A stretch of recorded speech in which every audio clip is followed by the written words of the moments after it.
Olá, eu sou a professora Cláudia Araújo, da disciplina de Artes, da Rede Colégio Sul-Americano. Essa é a nossa segunda aula para a turma do primeiro ano do ensino médio e estaremos trabalhando com o módulo 1, capítulo 2, Introdução a Artes, da página 4 à página 11. Na introdução da arte, eu coloquei alguns tópicos para a gente falar a respeito deles. A arte existe antes da história. O que quer dizer isso? Que primeiro o homem desenhou para posteriormente ele escrever. Então é a partir do momento que o homem escreve que se torna a história. Só passou a existir a história a partir da escrita, ok? O termo pré-história pode ser discutido graças a Karl Marx e Engels. Por que esses dois estudiosos? Porque eles defenderam a história como um todo, e os eventos humanos e a evolução humana também. A arte e a história estão ligadas por suas manifestações artísticas.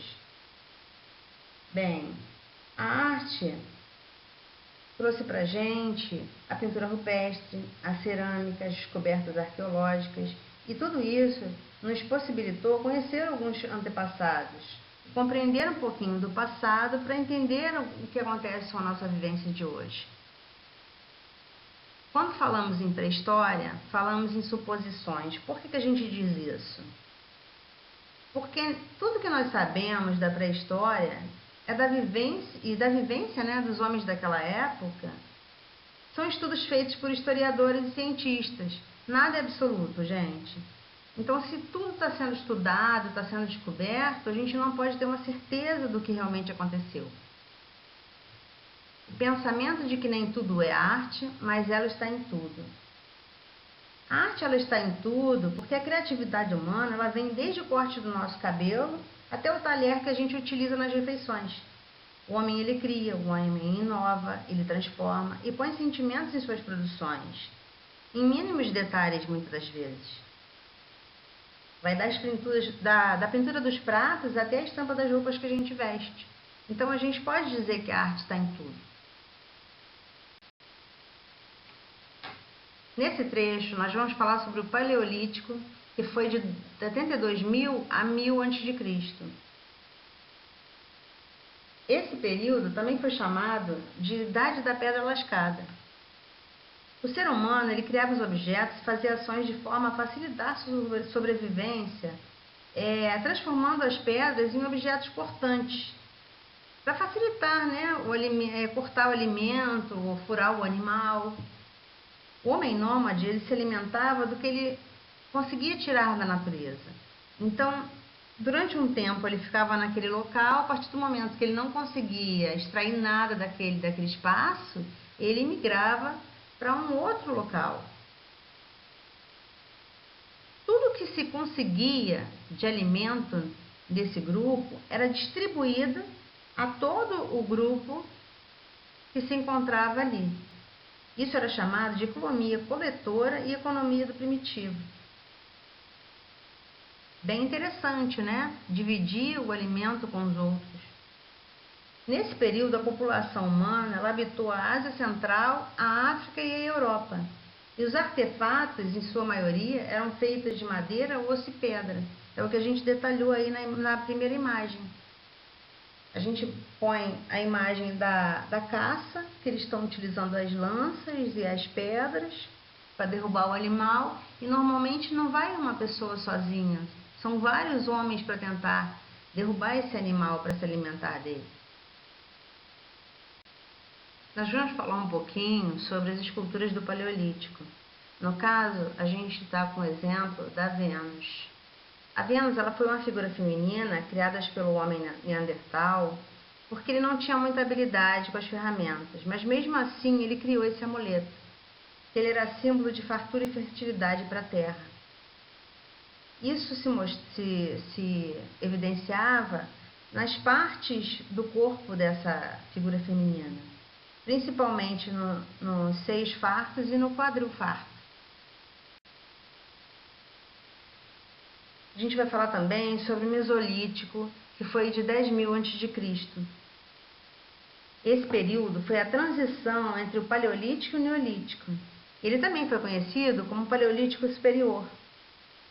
Nesse período, a produção de flechas e outras ferramentas foi muito aprimorada. E o controle do fogo foi possível pelo ser humano. O homem começou a utilizar o fogo para se aquecer, para cozinhar. E nessa transição, ele deixou de ser nômade para ser sedentarista. Quer dizer, ele saiu do nomadismo para o sedentarismo. Começou a ficar mais parado, não precisou se modificar, se locomover de um lugar para o outro com tanta frequência como ele fazia antes. Ele passou a acumular alimentos, guardar alimentos, e ocorreram as maiores mudanças da linguagem e da comunicação justamente nesse período aí. Talvez porque com o fogo facilitou a visão durante a noite. O Mesolítico e suas esculturas. Bem, no período Mesolítico, a gente tem um diferencial na escultura dos homens aí. Se você observar, essa escultura, ela traz à frente dela algumas figuras geométricas.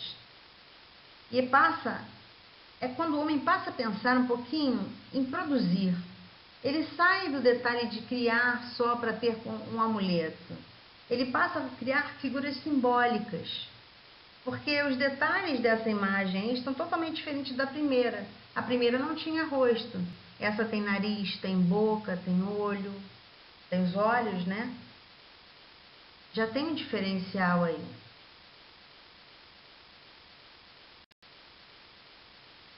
As pinturas rupestres de 40 mil anos antes de Cristo. Gente, o homem já criava muita coisa antes da gente. A gente pensa que hoje cria muita novidade, mas o homem sempre foi criativo. Se você observar as mãos em negativo nas cavernas, principalmente nessas fotos aí que são da caverna da Patagônia, você vai perceber que o homem utilizou materiais diversos para fazer a pintura. Ele utilizou barro, carvão, pedras trituradas e até mesmo sangue para poder deixar sua marca registrada aí. Pinturas de 40 mil anos antes de Cristo, muito tempo. Hoje a gente tem uma variedade de tintas e cores nas indústrias. Olha a diferença da tinta do passado, feita à base de barro, para as tintas que nós temos hoje, que a gente chega numa loja e pede a cor que a gente quiser.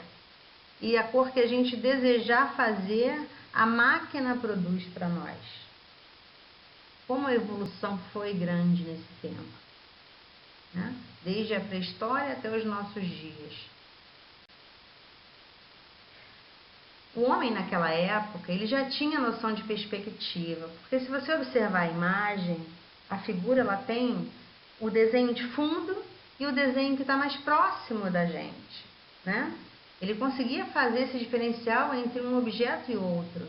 Então, os que estão mais atrás estão mais apagados e os que estão mais próximos da tela, eles estão mais nítidos. Já era uma noção de perspectiva. Ele conseguia fazer essa referência de quem estava atrás e quem estava à frente. Muitas cavernas conseguiam ter imagens com 3 planos. E até hoje ainda se pesquisa o fato das pinturas serem feitas no fundo das cavernas. Por que será que o homem só criava dessa forma? Eram rituais? Era relacionado à religiosidade? Isso ainda é muito estudado, é muito explorado pelos pesquisadores. Nessa última imagem eu coloquei um dos animais daquele período, que é o bisão. Ele é próximo ao búfalo, A estrutura dele é muito parecida com a do búfalo. E foi encontrado em algumas cavernas também. Para a gente poder trabalhar um pouquinho a respeito disso, eu coloquei para vocês o exercício do módulo 1, do capítulo 2, na página 11. E a gente se encontra na próxima aula.